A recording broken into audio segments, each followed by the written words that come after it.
కొన్ని రోజులు వెనకే తెలిసింది. అంటే యాక్చువల్గా మనం ప్రతి నెల 4వ భానువారం మనవారి అనే క్లాస్ అని ఒక ఆధ్యాత్మిక తరగతులు జరుపుకుంటాం. ఈసారి సడన్గా అని అన్నయ్య చెప్తున్నారు, ఈసారి ఏమి క్లాసెస్ వద్దు, మనం నెక్స్ట్ అంతా కోవూరు పోతున్నాం కాబట్టి ఈసారి మన సెంటర్లో మొదటి ఒక క్లాసెస్ ఈ సంవత్సరంలో మొదటి క్లాస్ అంటే మన బాబా బర్త్డే వచ్చే నెల కాబట్టి ఇది మనకు మొదటి సంవత్సరం. దానికని మనం ఈ సంవత్సరంలో ఫస్ట్ టైం ఇవిడ 2వ భానువారం ఏకనామం పెట్టుకున్నామని చెప్తారు. ఏకనామం పెట్టుకున్నామని చెప్తున్న తక్షణమే కొందరు ఏకనామం ఒకే నామం చేయాలను, కొందరు లేదు అన్ని మేము మాకు ఇష్టం చేస్తాము, మాకు బాగా ఊపంచి అట్లా చేస్తామని కొందరు. కానీ ఇట్లా చర్చలనే చాలా జరిగిపోయాయి. అయినా ఏమప్ప ఇట్లానే జరుగుతుంది, ఏకనామం యానంగా చేస్తామేమో అని మనసులో కొంచెం అనిపించింది. కాకపోతే ఈ రోజు మాత్రము ఒక బ్యాచ్ అయిన తర్వాత ఒక బ్యాచ్ అయిన తర్వాత 12 గంటలు ఎట్లా గడిచిపోయిందో తెలియదు. అంటే ఒక ఎందుకైనా ఆ 10 జనం ఒక గ్రూప్ అని అంటే మనం ఎనకసారి చేసింది ఒక్కొక్కరు 15 నిమిషాలని మనము ఇండివిజువల్ గా పంచి పెడతాను టైమింగ్స్. అయితే ఆవిడ వాళ్ళొకరు వాళ్ళ టైమింగ్స్ ఉండేవాళ్ళు మాత్రం వచ్చి చెప్తా అంటారు, మిగతా వాళ్ళంతా వాళ్ళ కార్యక్రమంలో ఉంటారు. ఎవరు వాళ్ళ కోరస్ ఇచ్చేది కానీ అట్లంతా కొంచెం నెగ్లెక్ట్ గా చేస్తారు. దానికని ఈసారి 10 మంది ఒక గ్రూప్ చేసేస్తాం అనేసి 10 మందిని ఒక గ్రూప్ అని చేసి 4 గ్రూపులుగా చేసి 4 గ్రూపులకి 3 గంటల టైం కేటాయించి చేస్తే వాళ్ళు 10 మంది ఆ నామం చేసే ఒక గంటలో నామం చేసేదానికి జవాబు. ఆ 10 మంది కూర్చొని కదులుకున్నట్టే ఈరోజు 10 మంది ఇంకా చేస్తా అంటారు, ఇంకా 5 నిమిషాలు ఉన్నట్టు ఇంకో గ్రూప్ వచ్చి రాసుకుంటారు. అంటే అట్లా 12 గంటల మనం ఈరోజు నిరంతరంగా బాబా నామస్మరణ చేసి బాబా నామస్మరణలోనే గడిపినాం. ఈరోజు ఈరోజు మనం గడుపుకునే సంస్కారాలు ఎటువంటి అంటే అవి దైవీ సంస్కారాలు. అంటే మనం ఏమేమో ఆలోచనలు వస్తాయి, మనకి ఏమేమో మామూలుగా పనులు చేస్తాంటాం, వాటిలో కొన్ని మనకి మంచి సంస్కారాలు పోగైతాయి, కొన్ని చెడు సంస్కారాలు పోగైతాయి. కాకపోతే మనం ఈరోజు మొత్తం మన బాబాతో గడిపినాం కాబట్టి మనకి ఈరోజు దైవిక సంస్కారాలు బాబా సంస్కారాలు నుండి పోగైతాయని నా భావన. అవతారం బాబా మనమందరూ ఇప్పుడు ఏమి ఆధ్యాత్మికత గురించి తెలుసుకోవాలని వస్తూ ఉన్నాము, అంతా చేస్తున్నాము. అసలు అంటే ఆధ్యాత్మికత అంటే బాబా చెప్పింది ఏం చెప్తున్నారు బాబా ఆధ్యాత్మికత అంటే తెలుసుకోవాలి. ప్రపంచంలో అత్యంత ఆచరణాత్మకమైన పని ఏంటంటే ఆధ్యాత్మిక దృష్టిలో ఉండడం. అన్నిటికన్నా ఆచరణాత్మకమైన ఒక విషయము పని అదేమైనా ఉంది ప్రపంచంలో అంటే అది ఆధ్యాత్మిక మార్గంలో ఆధ్యాత్మిక ఒక దృష్టిలో మనం ఉండేది. అందుకు ఒక ప్రత్యేకమైన సమయం కానీ స్థలం కానీ పరిస్థితి కానీ అవసరం లేదు. మనకు ఒక ఆధ్యాత్మిక మనకు ఒక భావన కలగాల, నేను భగవంతుని తెలుసుకోవాలని ఒక భావన కలగాలంటే దానికి ప్రత్యేకంగా ఇట్లా టైంలోనే కలుగుతుంది, ఇట్లా ప్లేస్లోనే కలుగుతుంది అనేది ఏం లేదు. ఆధ్యాత్మికంగా ఉండడం జీవితంలో ఎప్పుడైనా మొదలు పెట్టవచ్చు. నేను ఇంకా చిన్న వయసు అప్పన్నారు, ఇంకా నాకు 20 ఏళ్ళు, ఇంకా ఇప్పుడే నాకు ఆధ్యాత్మికత ఒక 60 ఏళ్ళు పైన కాలంటే చూస్తున్నాను. అట్లా వయసుతో కానీ టైంతో కానీ పని లేదు. ఎవరు మనం అంటే అప్పుడే ఒక ఆధ్యాత్మికత అనేది ఆ మార్గంలో మనం అడుగు పెట్టవచ్చు, దాన్ని ఆచరణలో పెట్టవచ్చు. ముందు వెనుక అనే సమస్య తలెత్తదు. ముందే చేయాలా లేదంటే మనం లేట్గా చేయాలా అనే ఒక సమస్య ఈ ఆధ్యాత్మిక మార్గంలో తలెత్తదు.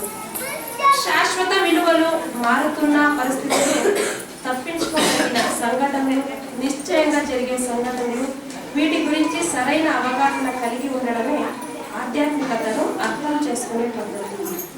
అంటే శాశ్వత విలువలు, ఈ ప్రపంచంలో అన్నిటికన్నా శాశ్వతమైనది ఏది అంటే భగవంతుడు. ఆ భగవంతుని ఒక విలువ తెలుసుకునేది ఒక ఆధ్యాత్మికత. మారుతున్న పరిస్థితులు, ఏమేమి మార్పులు జరుగుతున్నాయి ఈ ప్రపంచంలో, వింతైన మార్పులు ఏమి జరుగుతున్నాయి అంటే అవుట్ల గురించి తెలుసుకునేదే ఆధ్యాత్మికత. తప్పించుకోదగిన సంఘటనలు, కొన్ని మనము మన పనుల నుంచి తప్పించుకుంటారు, ప్రపంచ విధుల నుంచి తప్పించుకుంటారు, కొన్ని అన్ని సమయాలైనా భగవంతుడి నుంచి తప్పించుకుంటారు. అట్లా భగవంతుడి నుంచి మనం తప్పించుకుంటామే అనే ఒక అవగాహన మనలో పెరుగుతుంది. నిశ్చయంగా జరిగే సంఘటనలు, భగవంతుని కార్యక్రమంలో చేసే ఒక సంఘటనలు ఎలా ఉంటాయంటే అవి నిశ్చయంగా జరిగిపోయాయి, అడ్డంకులు ఉండేది. వీటి గురించి సరైన అవగాహన కలిగి ఉండడమే ఆధ్యాత్మికతను అర్థం చేసుకునే పద్ధతి. వీటన్నింటినీ మనం సరిగ్గా అర్థం చేసుకునే ఒక పద్ధతి ఏముంది, అదే ఆధ్యాత్మిక పద్ధతి. ఆధ్యాత్మికత అంటే ఇంకేమో గొప్పది కాదు, సృష్టి యొక్క శాశ్వతమైన విలువలు తెలుసుకునేదే, ఒక సరైన మార్గం గురించి చేసుకునేదే నిజమైన ఆధ్యాత్మికత.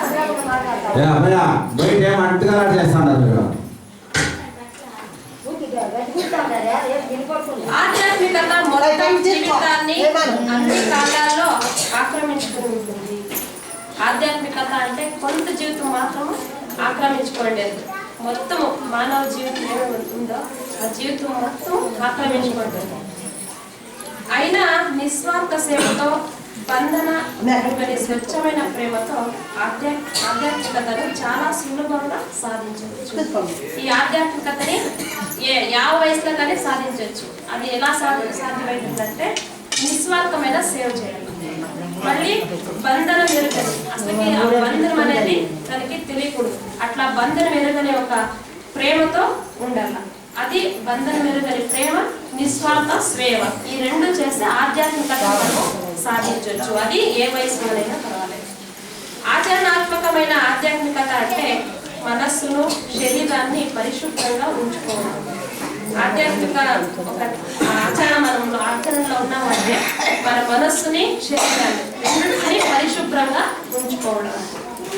పూర్వం కానీ ఇక ముందు కానీ ఇది ఏ ఒక్క వర్గానికో మతానికో పరిమితమైంది కాదు. నేను చెప్తాను ఈ విషయము.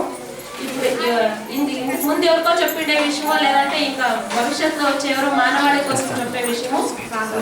అందరికీ అందరికీ అన్వయించే ఒక విషయము. మనిషిగా మనగలగడం, మనిషిగా మనము జన్మించడం గొప్ప విషయం. మనమందరూ మనిషిగా జన్మించడం కదా, అది ఒక గొప్ప విషయం. అంతకంటే ఇంకా గొప్ప విషయం మనిషిని మనిషిగా చూడడం. మనిషిగా మనం అందరూ పుట్టిండేది అది గొప్ప విషయం. దాంట్లో ఇంకా గొప్ప విషయం ఏమంటే మనిషిని మనిషిగా కంటే చూసేది దాంట్లో ఉండే గొప్పతనం. చాలా మంది మనిషిని మనిషిగా కంటే చూస్తాం, మనం చూస్తాం మనిషిని ఇంకా ఈయనగా చూస్తున్నాం, కానీ ఒక ప్రాణి జంతువుల కన్నా విలువిస్తున్నాం, కానీ మనిషిని మనం విలువిస్తాం.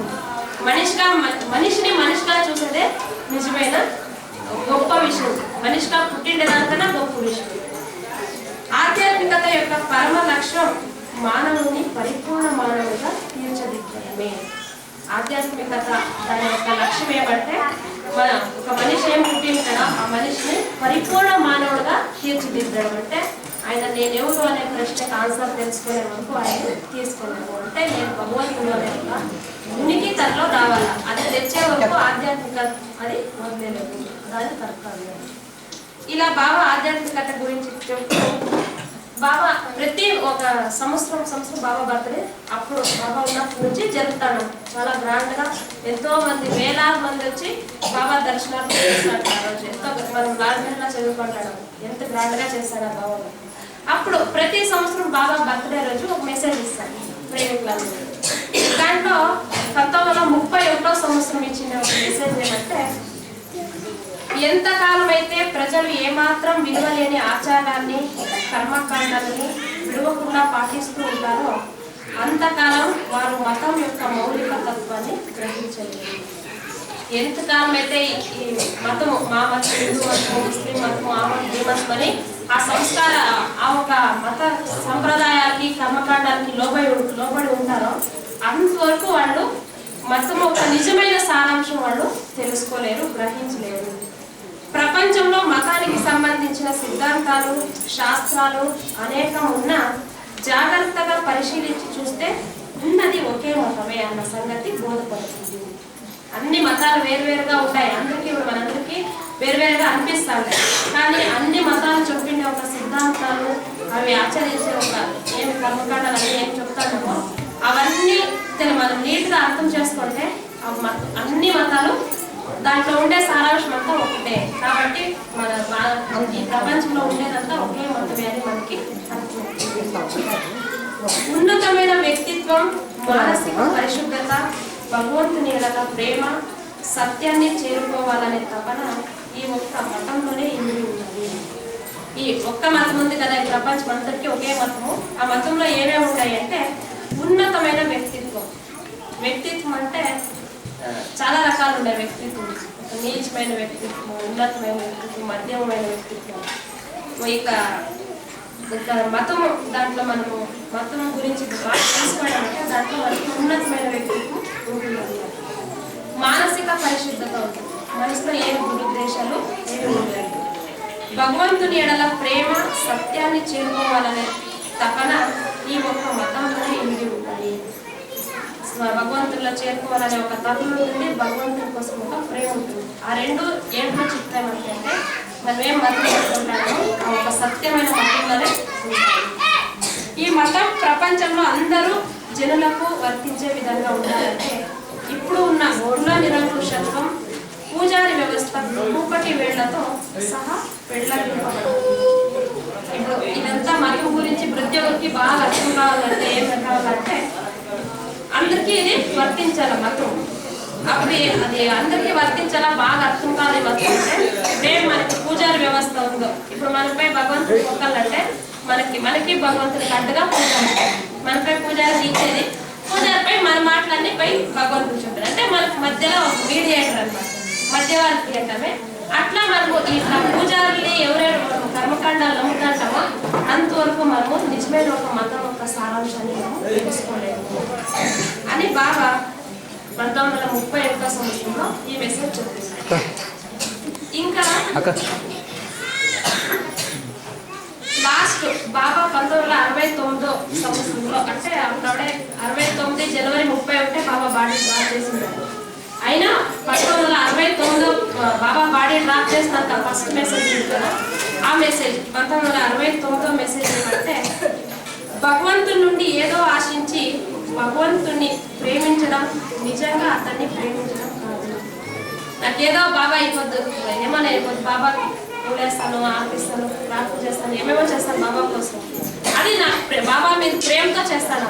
ఎటువంటి ప్రేమతో చేస్తానంటే భగవంతుడు నాకు ఏదో చేయాల, నా కోరికలు తీర్చాల, భగవంతుడు నా కోరికలు తీర్చాలని నేను ఆయన దగ్గర ప్రేమతో నటిస్తాను. అది నిజమైన ప్రేమ.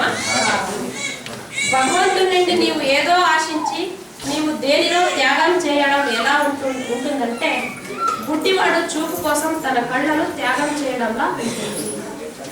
ఇప్పుడు బాబా నాకు అది కావాలని మరి బాబాకి ఏమన్నా నేను ఒకరోజు అన్నదానం చేపిస్తాను, లేదంటే ఒకనాడు నేను ఆచరిస్తాను, తీర్థయాత్రలు చేస్తాను, పొరుల దాన్ని ఏమో చేస్తాను కదా, అవన్నీ నేను చేస్తానని భగవంతుడి దగ్గర మనము ప్రేమతో నటిస్తే అది ఎట్లుంటుందంటే ఒక గుడ్డివాడు ఇంకొకరి కళ్ళు దానం చేస్తున్నాడు, ఆయన కళ్ళు ఏమిటి పనుకు రావు, అట్లా కళ్ళని ఇంకొకరికి చూపలేదని వాళ్ళకి దానం చేస్తారు. అంటే ఎంత హాస్యాస్పదంగా ఉంటుందో అదే రకంగా మనం భగవంతునికి ఏదైనా మనకి భగవంతుడి నుంచి ఆశించి మనం సమర్పించుకుంటే ఇలా ఉంటుంది. భగవంతుడు ప్రేమ స్వరూపుడు కాబట్టి భగవంతుడిని ప్రేమించు. భగవంతుడు ప్రేమ స్వరూపుడు. ఆయన్ని మనము ఏదైనా ఇచ్చి ప్రేమించకి అర్హులు కావు. మనము ఏమీ లేని ఒక నిష్కల్మషమైన ఒక ప్రేమతో హృదయపూర్వకంగా ప్రేమిస్తే తప్ప మనకి ఆయన ప్రేమ నిజమైన ప్రేమ దొరకదు అని బాబా 1969 మెసేజ్ని అవుతా